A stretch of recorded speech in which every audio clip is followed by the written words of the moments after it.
May adlaw mga binati o minahal kong matalumnon. Welcome to my channel, welcome to Eco TV News, ang channel sa Kalambuan, sa lungsod sa Matong. Okay, karon is February 14, adlaw sa gugma, adlaw sa naghinagugmay.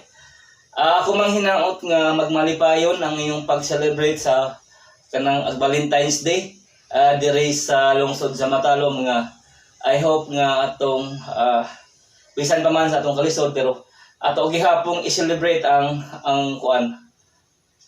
kanang Valentine's Day, adlaw sa gugma. Okay. Once again, happy Valentine's Day sa katawan dire sa lungsod sa Matalom. O ako mang hinaot nga magmalipayon mo sa pag-celebrate sa adlaw sa gugma. Eco PP at your service, Matalom.